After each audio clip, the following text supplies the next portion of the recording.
Now all this color is just about melted in. I'll stretch this piece out.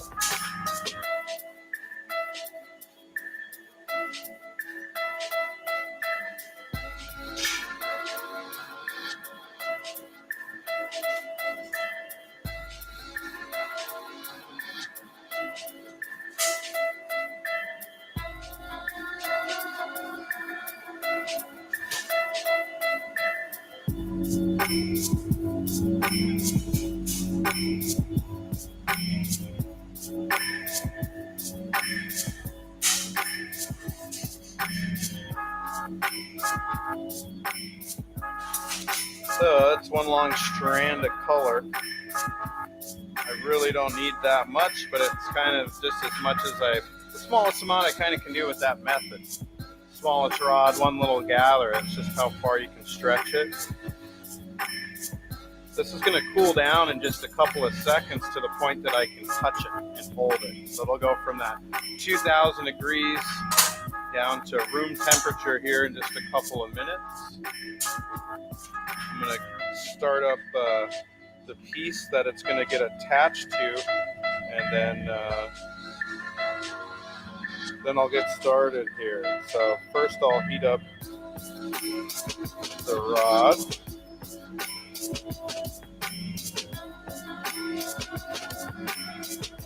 So Joe, I just got a chunk of blue in there. I might have you quickly drop that for me in just a little bit. I don't know if you want to work on a kiss real quick. It might be a couple minutes. I gotta pop my shield off.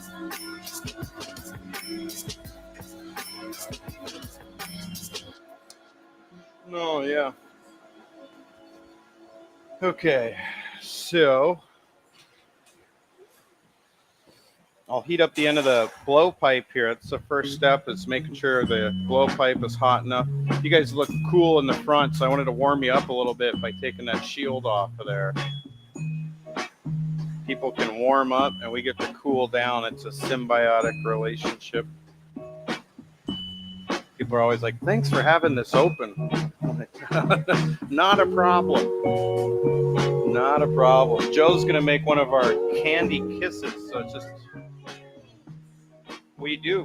We work just about every day of the year here. All right, the end of my rod is nice and hot. I'm going to get just a little bit of glass on the end of the pipe. This is called a collar. And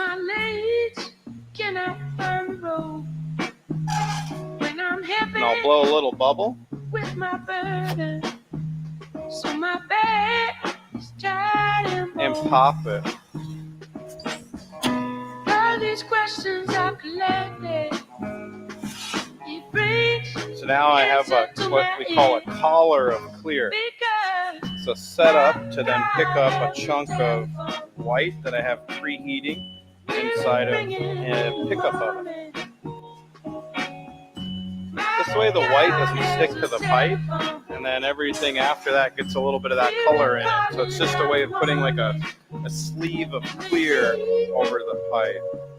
So here I'll go to pick up the chunk of white. If you want to grab that, Joe, whenever you're free. Yeah, one of those blues in there.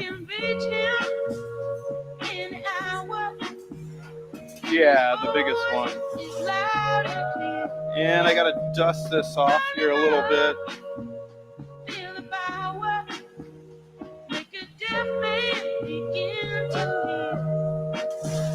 I'll always pick up a little chunk of something usually out of there. It might be pretty hot. So yeah, you just need a little point on the end. Yep, exactly. We have a little ceramic shelf that we put the color on. And sometimes it'll pick up the kiln wash that we wash that shelf with. That way, if something ever gets too hot that it would stick, it sticks to the kiln wash and not the kiln shelf. No. But rarely does it ever get too hot, right, Joe? We got that thing done. It got way too hot today. It melted a big bar of color. So. Watch your head. I got to set this down.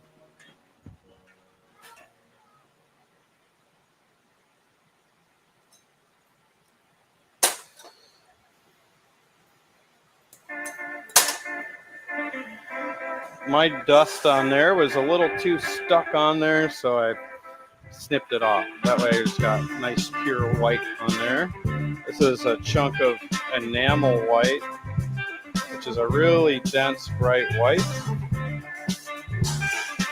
Joe is going to help me out real quick. He's got a chunk of blue glass, and it's a silver blue, so it's got silver inside of it.